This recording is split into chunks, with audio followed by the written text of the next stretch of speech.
and welcome to another episode of the Aussie Game Podcast, where we talk all things Australian football.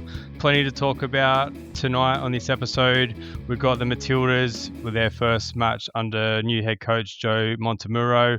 Socceroos have announced some fixtures coming up in the FIFA International windows. Plenty of transfer talk, and the round 32 of the Australia Cup has been drawn. Here to help me talk through all that is Mopper, as always. How are you doing, mate? Yeah, great to see, and welcome to another awesome week in football, and congratulations to the Matildas 3-0 winners in their first game under Joe. And obviously, as we record tonight, we have the Matildas' second game against Slovenia, ranked 38, just about to kick off. So few changes, so we look forward to breaking all that down as well. Yeah, we'll give you some updates throughout the episode, but you're likely to have seen or heard the result by the time you hear this podcast. But let's talk through the first game against Slovenia, Joe Montemurro's first game in charge of the Matildas, as mentioned. Let's look at the starting lineup. So we had Tegan Micah in goals, Ellie Carpenter, Alana Kennedy, Claire Hunt, and Jamila Rankin across the back line. Emily Van Egmond and Winona Heatley playing in that double pivot. And then we had Amy Sayer, Alex Chidiak, Emily Gilnick, and Holly McNamara playing up front. So similar formation to Joe's predecessors. So what did you make of the starting lineup? I mean, of the two of us, you're probably the more tactical minded. I look at that formation and think it's pretty similar. But did you see any changes that Joe implemented into his team? I thought it was their experienced lineup. Obviously, with Emily on the left-hand side, who's returned into the Matildas after a slight absence. She did play one game last year. But I thought at the back line, it was pretty settled. So obviously an experienced back line. Obviously paying credit to Slovenia, who we said last week ranked 38 and topped Group 2 Pool B in the Europe Nations League. So they are a good opposition. As we've seen the other night, very full of bit of quality, high press, and Australia Matildas obviously tactically lined up with that in mind. And that's why I think we've seen a bit more experience with a couple of players. Amy Sayer coming in at 23 years of age. Winona Heatley played in the six. That was a bit of a tactical change from what we've seen before. And young Rankin, a left fullback, obviously coming in for Steph, who's obviously on absence. So I think it was a very solid and experienced lineup with a couple of players that I think Joe's got his eyes on in the future, especially around Amy Sayer. I'm pretty sure he wants to see a lot of her football. And I think with that lineup that he's put in, it's a solid lineup, and obviously one that could get off to a good, solid start. And we've seen that in the first half. What about your thoughts? Yeah, well, I'm just going to run through the bit of the flow of the game. So obviously, you had a pretty fast start. Emily Gilnick popping up with a goal in the 3rd minute, coming off the corner, a bit of a scrappy scramble in the box, but she kind of tucked that one home.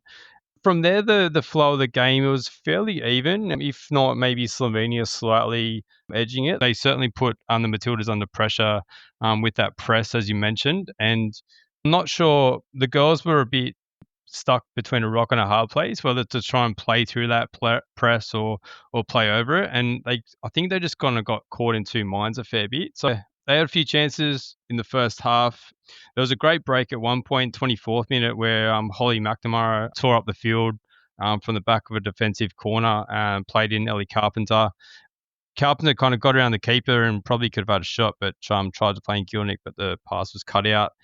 And then, there was another burst from Carpenter toward the end of the half as well, where she did play in Gilnick again, but had a low shot saved by the keeper. So it was 1-0 at the break.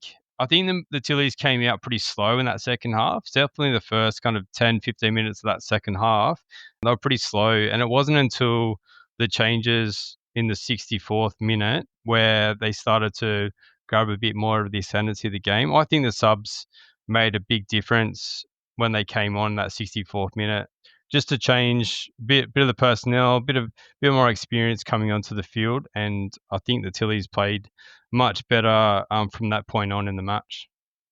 Yeah, I listened to Joe on the sideline, and a lot was keep the ball, and you made a really good point about two minds. The press was definitely dangerous, and it was difficult to obviously play through those lines, as you said.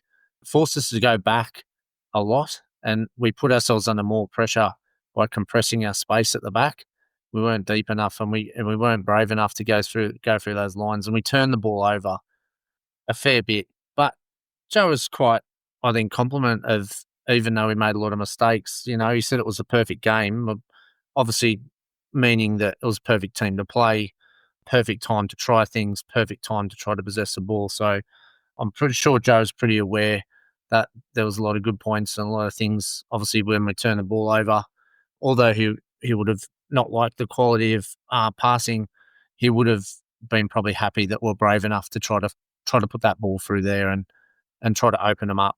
But a few little challenges for it. It's always going to happen, though, isn't it? Like when you look at it, first game in charge, you got a lot of those girls who have come back, and a lot of girls want to impress. Like, you've got Emily that we said, it was super competitive. Amy Sayers, 23, wanting to show what she's got. Winona Heatley was in there, 24, wants to, they're all trying to stake their claim because the squad's got some depth and there's some real evenness about some of the spots out there. So I probably, probably overplayed it a bit and probably overpossessed, but I'm sure that's what Joe wanted, and just found it difficult with the press to get through those lines and then try to connect. And I think we went backwards. Do you think we went backwards? I think a bit too much. Like, I think we turned ourselves around a bit and made it even harder. We played back into them, so kind of made it easier for Slovenia to get back and press us on the ball.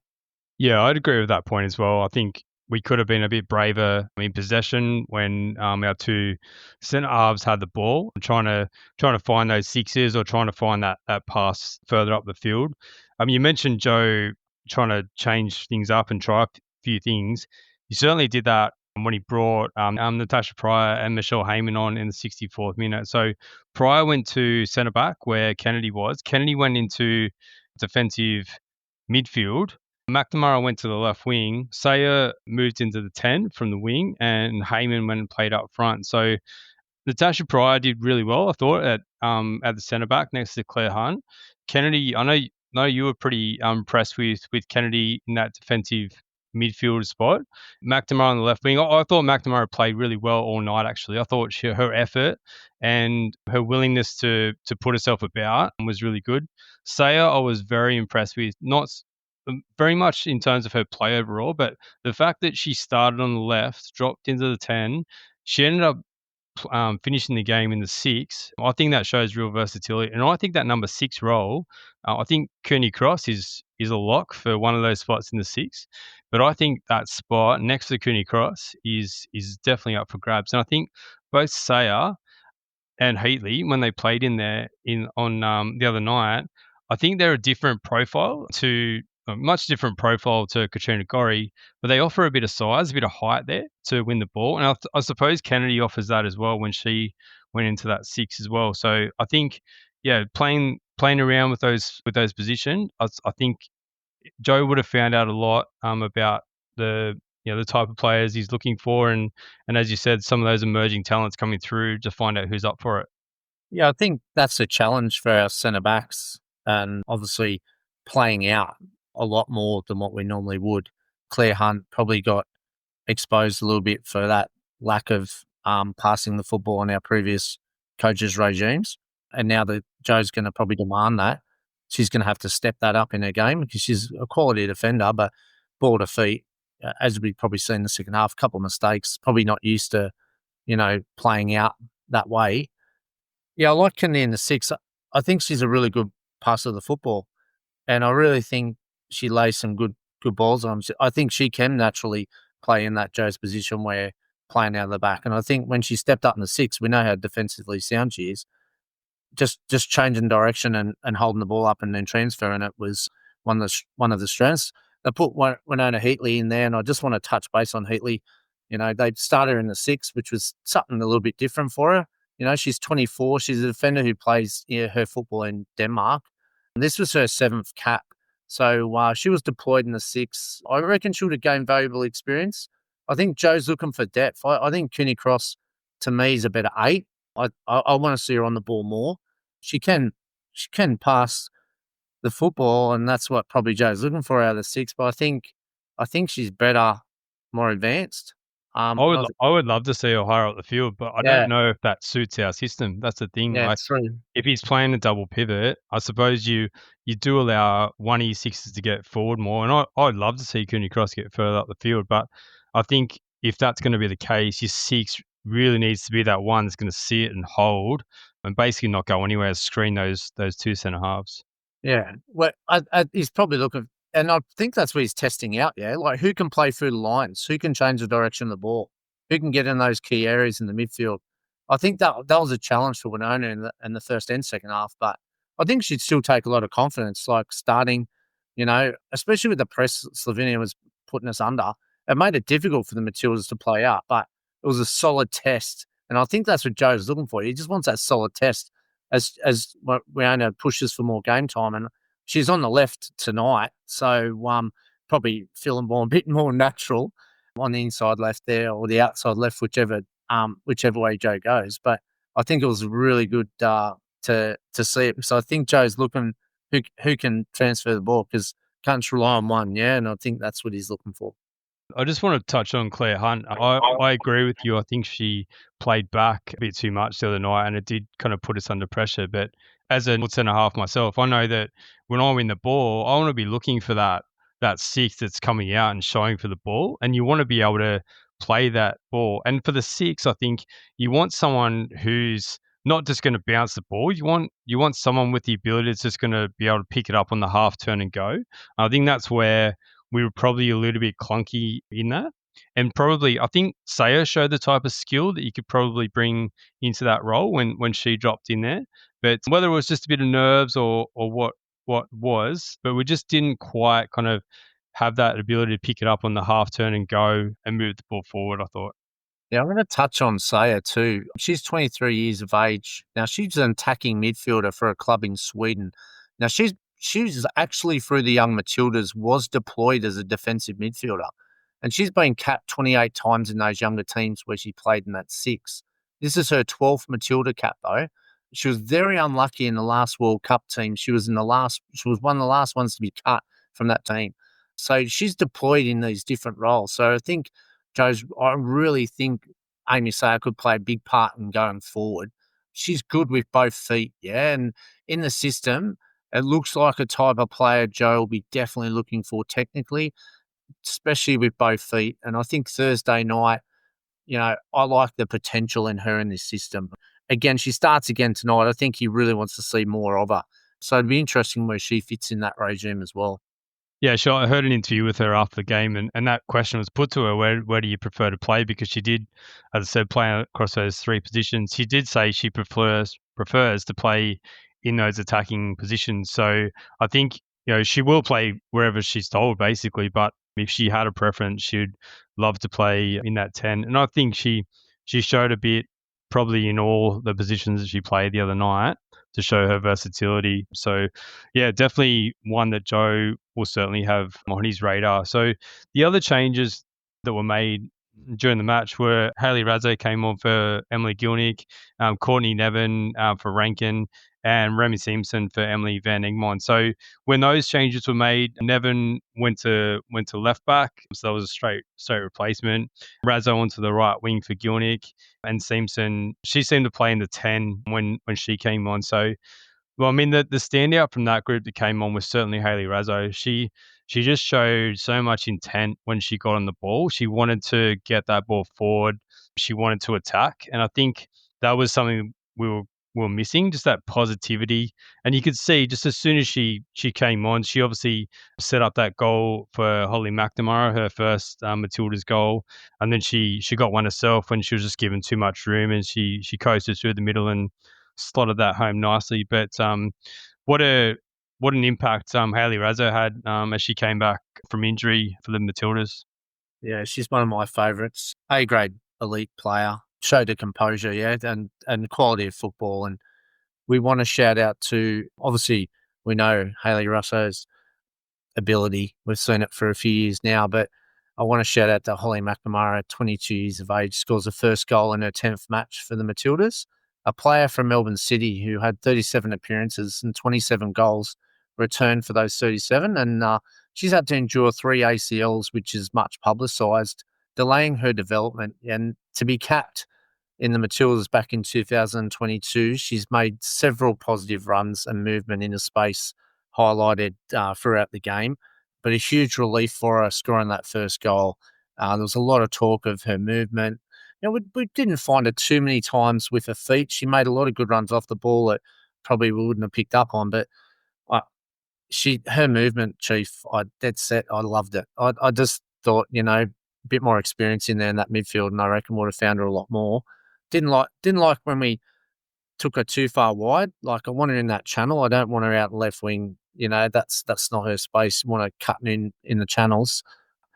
I just wanted to shout out Holly McNamara. I know she's got a lot of praise, but well done. What resilience after 3 injuries. So congratulations to Holly, and wish her well in the second game. She's on the bench, but I'm sure she'll get some more time tonight. Yeah, and you could see the emotion on her face when she scored the goal, and even post-match, she was still feeling that. Obviously, you said she wasn't able to score in those handful of Matildas games she'd had before. So great to get the monkey off her back. And it was setting commentary and post-match. It's going to be the first of many goals for Holly McNamara in a Matildas shirt. One thing, I think she was fantastic when, as you said, she was running those in behind, but she also, her fight for the ball, there was a couple of occasions there where she just hassled and harried the Slovenian defence and turned the ball over and won a corner or a free kick, or even at times she just won the ball and kind of played in.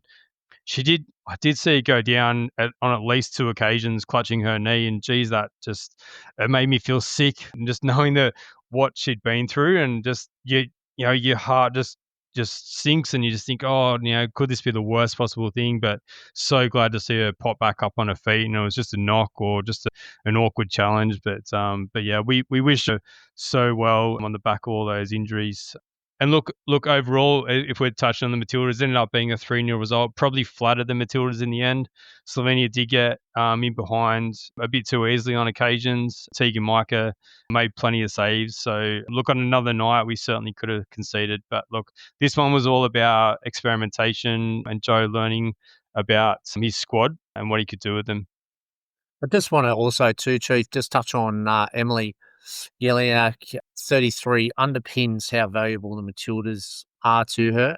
After the game, she posted grateful after the game, and also stating it's all about performing now at every single opportunity. The fact that I scored the first goal and could see how every moment mattered, I thought was just outstanding. Emily has only had 1 cap in 2024 after 3 absence since 2021 when she played America. Emily Bass, that's her 33 appearances for the victory this year with 21 goals contribution. She's had a long playing career, had played with Villa, Munich, Bayern Munich, Liverpool, host of other clubs. Played out wide on the right, not really that kind of comfortable position for her. She's more probably better in the middle, and she was comfortable around the box.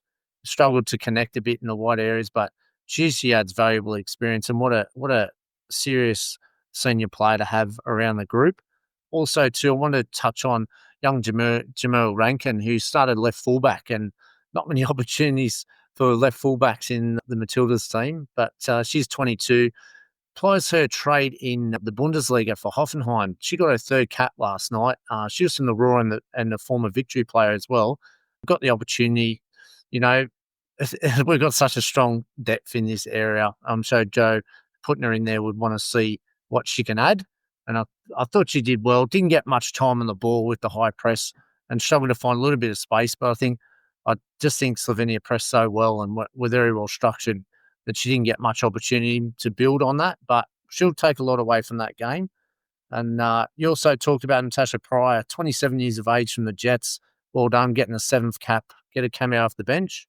And also Courtney Nevin, another good young fullback coming through, plays at Leicester. She's been capped 31 times at 23. Just shows our depth again. Very strong going forward. Her nickname's actually Lethal, Chief, so watch out for her. She come off the bench and she's on the bench tonight too. So just wanted to round those players up. I reckon they're the pick of some of the players that probably Joe's probably looking for, as I said, looking at our whole squad perspective. Yeah, it's all about building depth. As I said, we've unfortunately had some injuries, some of those key players, and it's all about kind of next player up, so that we don't have to worry too much about. We obviously have different levels of quality. That happens all around world football, but if that next person up, it gives the squad confidence and gives the coaching staff confidence that they can just roll out their plans and know that next player is going to step in and do the same job. So one thing was very noticeable on Thursday night was the crowd. It was strange to look on the TV and see so many empty seats. We're certainly not used to seeing that at Matilda's game. So the official crowd, as announced, was 8,678, and you've noted down that's 42% of the capacity of the stadium. So quite a disappointing crowd, considering what it has been in the past. Obviously, it's a school night, it's a Thursday, so there could be some contributing factors, but certainly not what we're used to seeing for Matilda's crowds. Yeah, there were a few comments like what you touched on there from the general public. Ticket prices were questionable too, started at $80. They did reduce them down to 70. Few people obviously saying in the local community from a friendly point of view that's just too steep and too high in today's economics. Smaller European nation too, some other factors. Probably some learning for some balance. I would have thought Football Australia and Perth would have thought huge momentum with the Matildas being just sellouts ongoing. So it kind of probably just pops a question to them that they still need to strategically think about these things, because obviously we want to continue to grow the market, and they're probably just a gauge on understanding with all those factors from the general public in some of their comments to try to find that balance, because all those points are valid and they need to be considered, because obviously we don't want 42% capacity. We want to see as many people get along to the game as possible. I did realise and recognise when I checked it up tonight that the tickets have been dropped for tonight's game at Perth in the same stadium down to 40, and kids are 25, which is, That's almost good. half That's good to half of see. what it was. So, and obviously we're off to Bunbury next against Panama with capacity of 5,000, where tickets start around the $41 mark. So I think they've just tried to find that balance, and it would have been hard thinking, Matilda's hottest ticket in town. But when you do look at the facts in hindsight, just a little bit more thought process around marketing just needs to be thought of, because you can't just take these things for granted.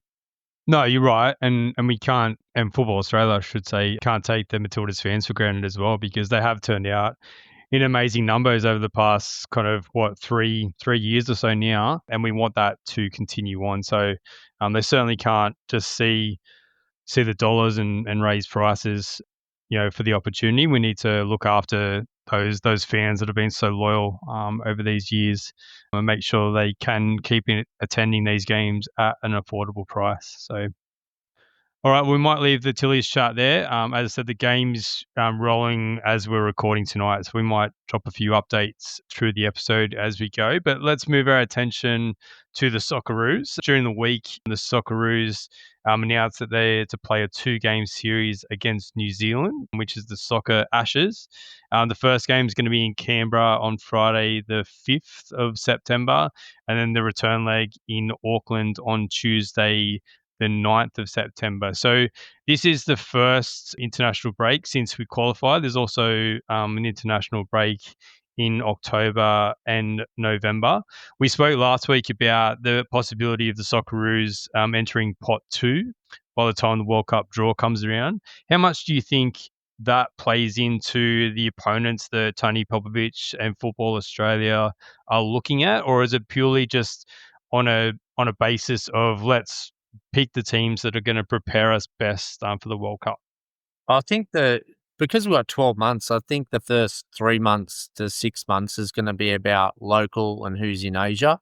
I think he'll target around this local area first, just to see if any of those fringe players can step up, or probably put in his mind a very clear, am I going or am I not? And I think this window, like with New Zealand, I think it's a good contest for the A-League players and for a couple that are playing in Asia.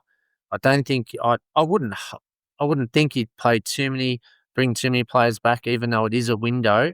I just don't think it's necessary. I've seen a lot of them are coming back from injury as well. We did go into that last game with a lot out. So I think it just gives him a chance to start off local and then move the way through it. I think you'll see the more challenging games selected in later windows as we get closer to January. And that's when I think they'll step up and try to really find the teams that they want to compete with high level. Higher the better, I think, from January onwards. I think now it's just about settling that, probably that last 12 in your squad. That's my thoughts anyway of Popper's thinking. What do Yeah, I you mean, yeah, well, look, New Zealand ranked 86 in the world. We're obviously quite familiar with a fair few of their players who have either come through the A League and are playing overseas or remain in the A League. So I think it'll be, and you obviously got that natural rivalry. I know it's technically a friendly, but there'll be plenty on the line, and neither nation's going to want to lose that one. Their stars, obviously, Chris Wood, who's had a fantastic season with Nottingham Forest. I mean, the season just gone, scored a bag full of goals for them. So it's interesting your point around bringing players back. I suppose New Zealand's in a similar boat as well. They've got a few playing in Europe at a decent level as well. So whether they're going to bring them back. You'd hope for the spectacle that there's at least some European players coming back. Obviously, there are a few who have had their injuries in the past season or will just be returning from injury. So we'll be interested to see if they come back. But I think it's another opportunity for the Australian football fans to get out and support their national teams. We saw a great crowd in Canberra for the Matildas just recently. So let's hope that the football public of Canberra get out and support the Socceroos just as they did the Matildas. And yeah, it should be an interesting series. So yeah, that's the first of the 3 FIFA International windows that remain in this year. Yeah, they're tough windows, aren't they? Like, look at the times, like September, that all the major leagues over there would have just kicked off, Yeah, and then they're they're probably what 6 weeks back or something, and and then and international break. Yeah, going into Europe, and you'd then say not many managers would be keen to let any players go, I but know, I don't think they have much of a choice really. yeah, it's a challenging space, and I think World Cup qualifiers are all on at that time, so obviously there'll be a lot of players at their clubs going for World Cup qualifiers as well. So bit of a luxury, I think, isn't it, with Popper in those windows? Does that play against us though? Like I know it's fantastic that we've qualified the World Cup, and I wouldn't have it any other way. But are some managers going to look at that and think, oh, it's just a friendly. You're not actually trying to qualify for the World Cup. Again, they don't have final say on it, but maybe they can put a bit of pressure on the player or the manager in terms of that. Yeah, it's just a tough one in general, isn't it? Because there's been hardly any break. That's the constant problem with football now. There is no real break.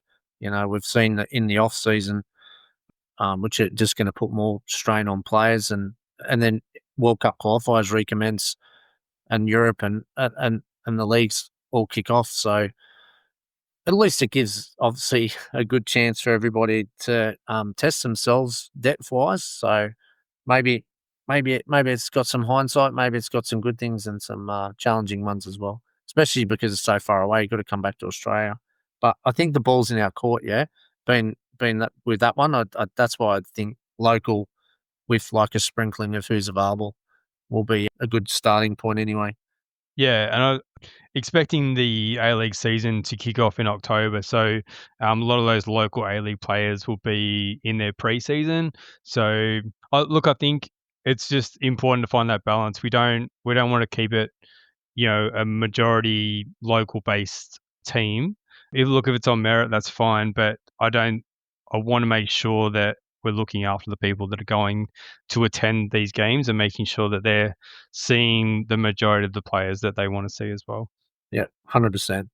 There are some whispers around the October window as well with its Socceroos opponent, but yeah, we'll leave that until it's 100% confirmed. But again, interesting to see who we're going to end up playing in those October and November windows coming up for the Socceroos. Let's move our attention now to some transfer news. Keely Adamson has made the move from MacArthur to QPR. So he's going to join Daniel Benny and Jalen Pearman. His deal is for 3 years, undisclosed fee from MacArthur. But as you touched on last week, QPR, good, solid championship club. And look, I think he's going to be given some opportunity there, Adamson. They think quite highly of him, and I think that's a good move for him. Yeah, once again, I think it's just going to the right club.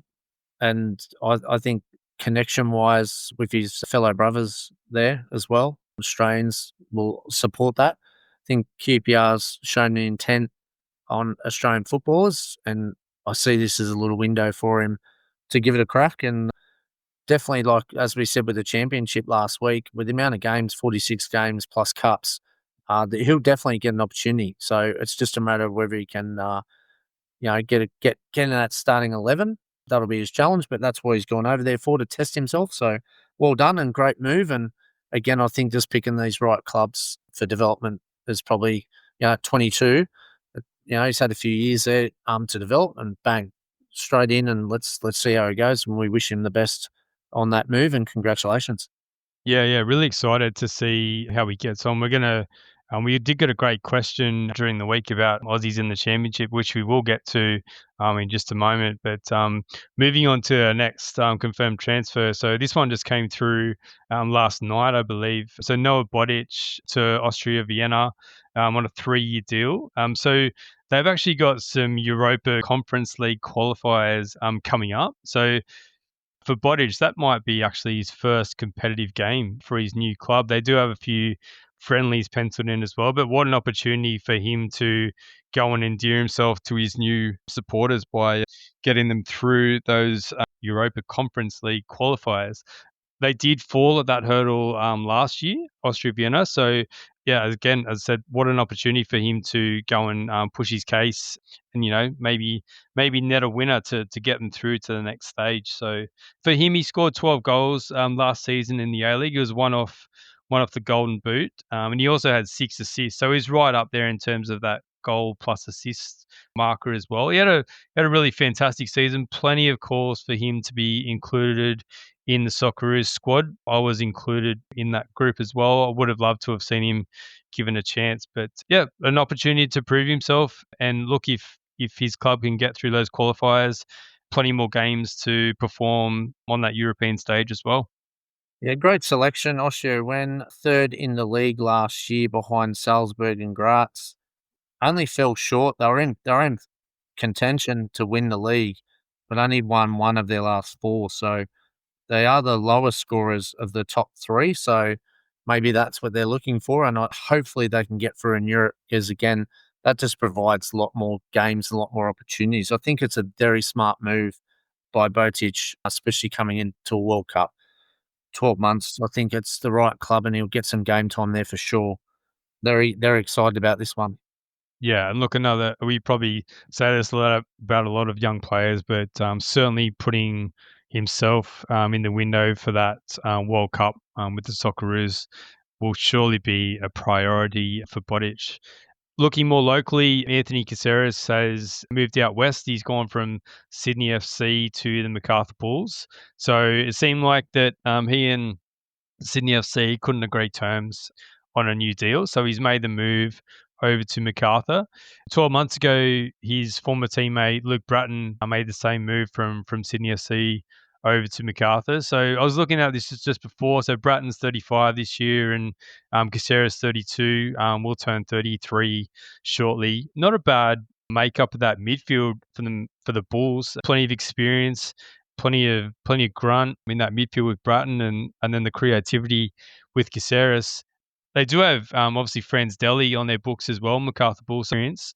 We saw Deli in the Asian Cup run for the under-20s, and yeah, I think he'll be actually he'll be looking forward to playing with those two in that midfield. So I think that's a good pickup from the Bulls. Plenty of Sydney FC fans not happy at all about Caceres moving on. He's obviously been in that Socceroos squad a fair bit recently as well, and yeah, but I think that's a good pickup for MacArthur. They've lost Jake Holman as well. So Whether they look to play him in the 6 or an 8 or a bit further forward in 10, not sure, but he certainly can play any of those positions.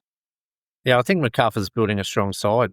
Sydney FC got some challenges on their plate at the moment. They'll have to. They've got some good youngsters coming through though, so you know, Cupset, they're experienced, so A-League professional. So MacArthur's obviously filled a gap there, and obviously going to expect big things this year with MacArthur. Yeah, interesting point you made about Sydney FC. I did see them spruiking during the week about their transfer fees that they've been able to bring in over the last couple of years, and there were plenty of comments from Sydney FC fans saying that's all well and good, but what about the on-field performance? So I think it's important for clubs to find that balance. We know how important the finances are for clubs, but particularly for a club as big as Sydney FC, they do need to balance that with some on-field performance Yeah. as well. Um, Expectations too for Sydney FC, mate. It's not just to make the finals. Well, no, and then look at how star-studded their team was this year, and they weren't able to get to the finals. Got knocked out of the semi-finals of the ACL2 competition, so they did fall short when you look at the quality of their squad. So they'll certainly be looking to rebound next season. The other one was Alex Battleado to the Jets. So he's moved on from Western Sydney Wanderers. He was on loan with Melbourne Victory the back half of last season, but I think that's a good move for Battleado. Gets an opportunity. Didn't get a lot of game time at Victory, and didn't really get a lot of game time at Wanderers as well. But under Mark Milligan there at the Jets, I think Robbie Stanton, former Jets coach, played plenty of the youngsters, and I would expect Mark Milligan to do the same. He's got a good young crop there, and I think Battleato will get a good run of games there at the Jets. I think that's a good size club for a young player coming through. Yep, needs to start. Mark Milligan, right coach, right setup, right. Absolutely needs to play. It is too good not to play, and obviously the competition those other two clubs are high.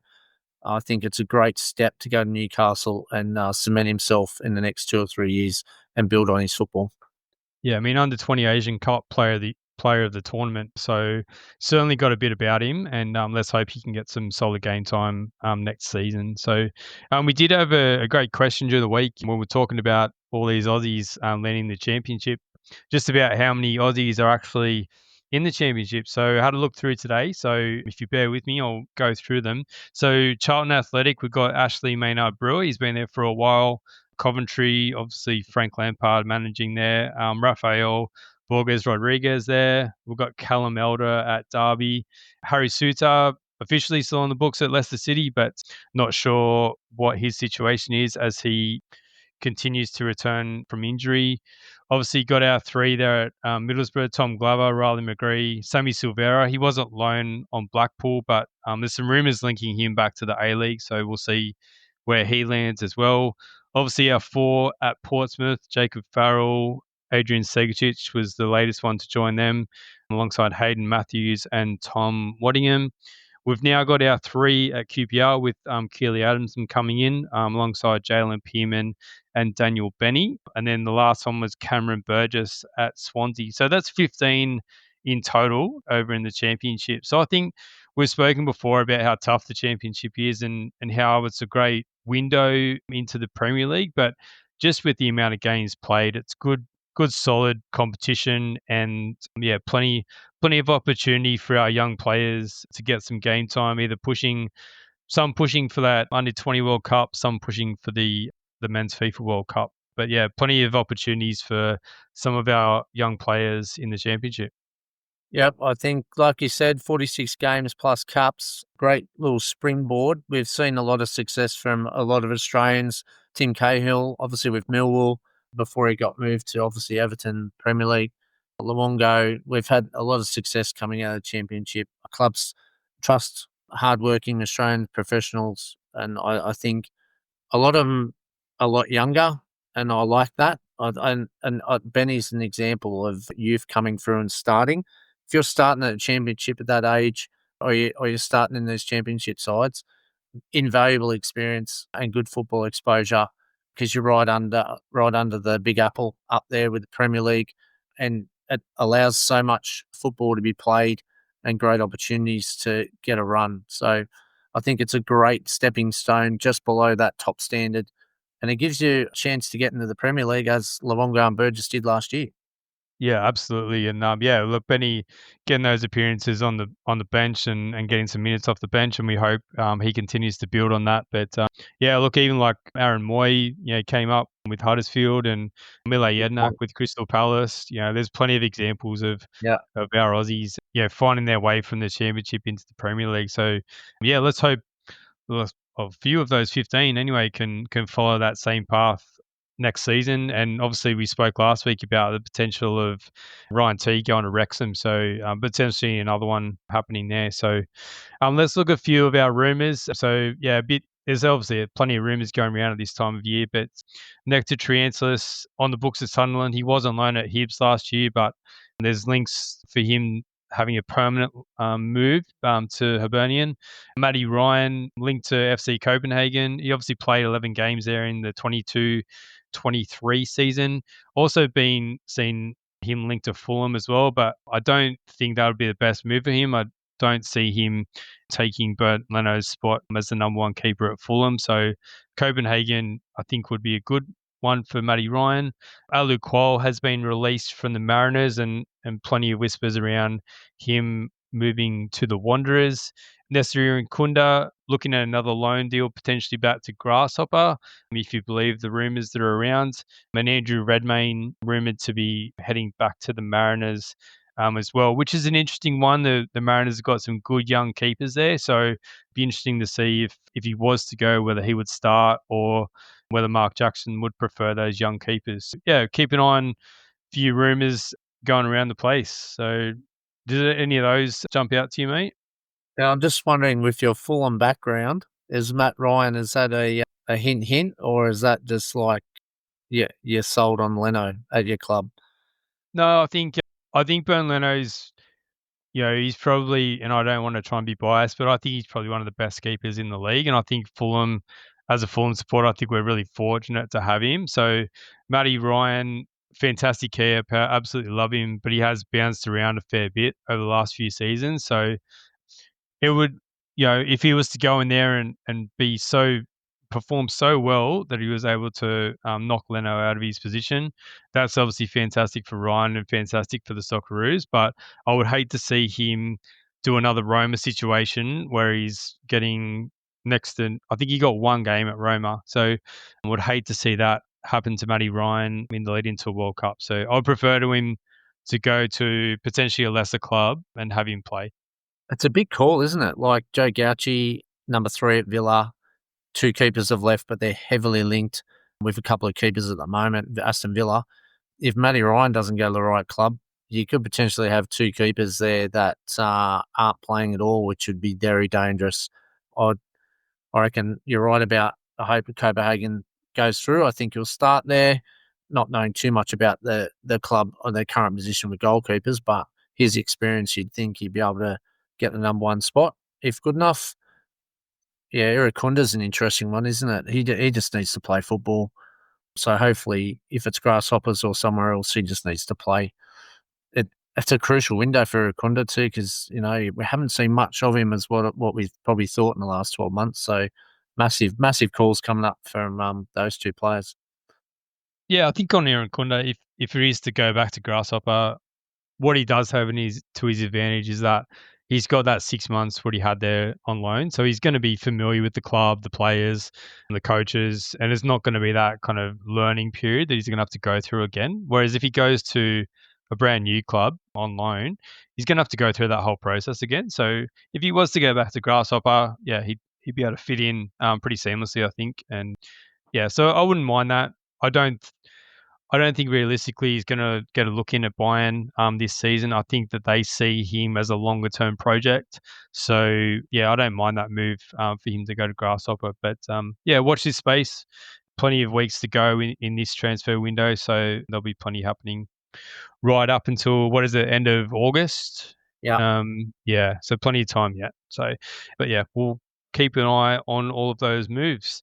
Let's move on to the Australia Cup. The round of 32 was drawn throughout the week. So these round of 32 matches is the first time the A-League clubs are introduced into the Australia Cup. So similar to the third round of the FA Cup when the Premier League teams come in. So these matches are due to be played between Saturday the 19th of July and Wednesday the 30th of July. So I think there's just still working out venues and dates and times just with particularly some of the NPL clubs, just in terms of their fixture congestion and making sure that they can find available dates. So there's a few, obviously there's 16 games from round of 32 draw, but we picked out a few games that were of interest to us.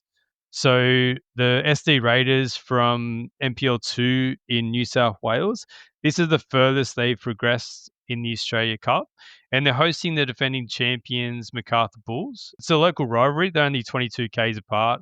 They're two stadiums, so I'm sure the underdog would be looking to get one up on the defending champions Macarthur Bulls. So I think that's a really interesting battle out there in the southwest of Sydney, and I think the Raiders, I think they'll give the Bulls a bit of a challenge. It's always tough for the A-League clubs at this time. They're probably looking to play a lot of their younger players. The Gold Coast Knights, they're coached by former Socceroos Scott McDonald. So they're going to be hosting the Australia Cup debutants Auckland FC, and obviously the A-League premiers as well. So that's going to be an interesting trip for Auckland to go over to Gold Coast.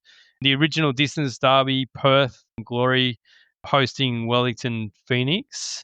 We've also got the Brisbane Derby, so Brisbane City playing Olympic FC.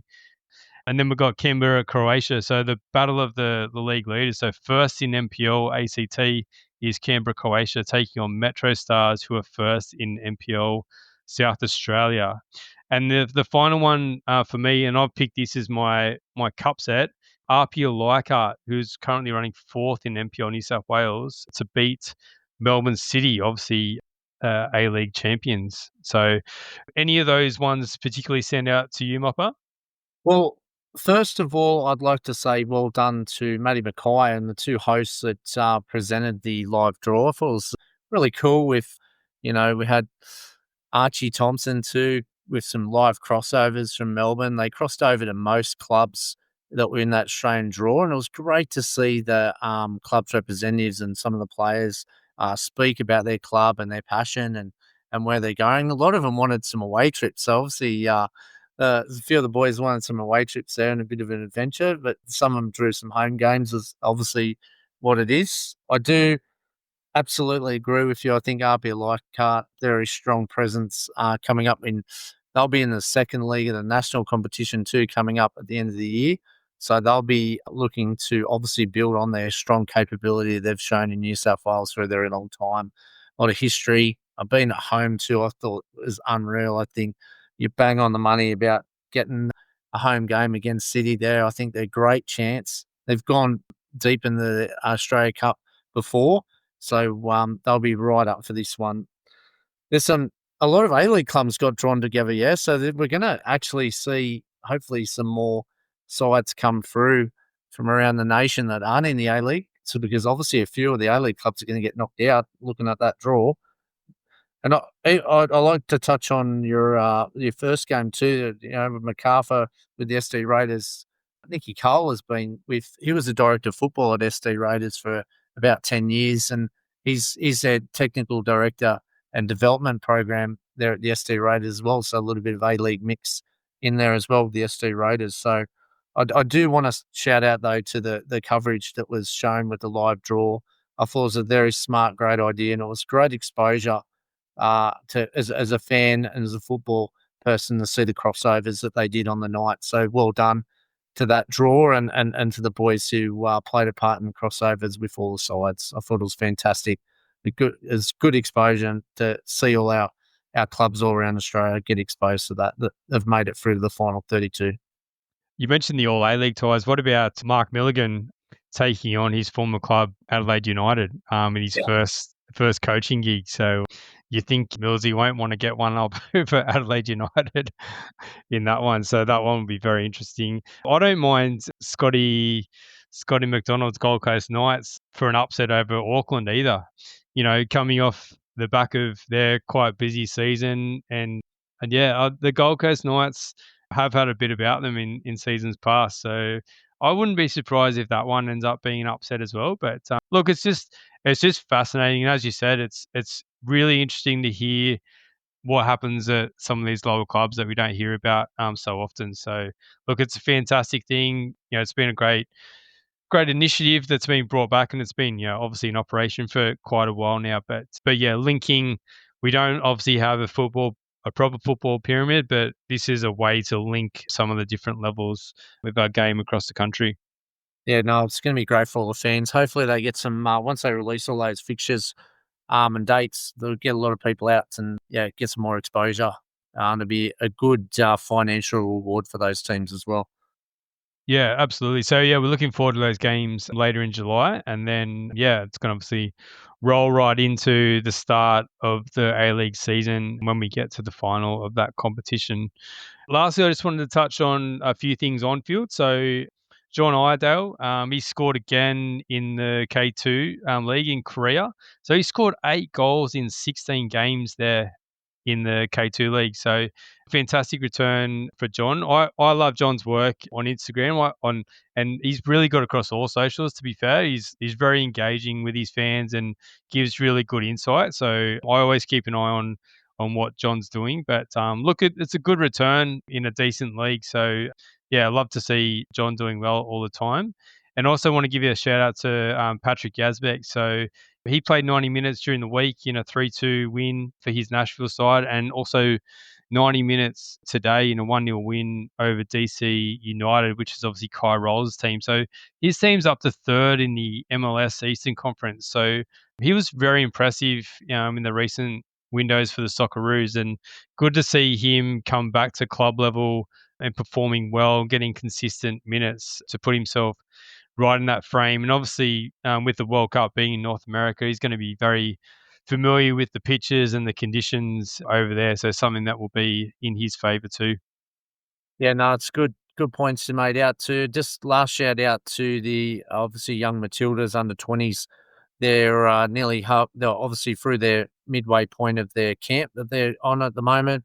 Obviously, as we reported on last week, they're in preparation for some crucial qualifiers for the Asia Cup, and obviously they'll finish up next week. Obviously, hopefully we've got some good understanding and good depth and good players in there learning their trade. Haven't had any reports come out.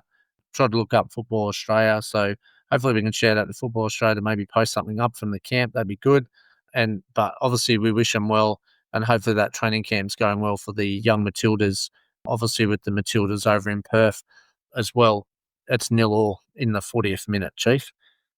Well, thanks for that live update, mate. Yeah, very good. Yeah, we'll look forward to stopping this recording and going and enjoying the second half, as I hope you have been as well. So thank you once again for joining us for the Aussie Game podcast, where we talk all things Australian football. Thank you, Mopper, for your time. Thanks, mate. It was another good show. Obviously, shout out if there's any questions. Love that question from last week around the Australian players in the championship. Keep them coming. Would love to touch on any talking points that you want to hear about as well. Not just our agenda, but the football agenda. So, and have a good week. There's obviously, we're going to hear a lot more stories for the week, and the Matildas push on against Panama next after tonight's game. And obviously there'll be more to talk about in the transfer space, as there will be for the next 2 months. It'll be non-stop. Absolutely, mate. Yeah, thanks for joining us, everyone, and we hope to see you next time. In the meantime, enjoy your football. Have a good one.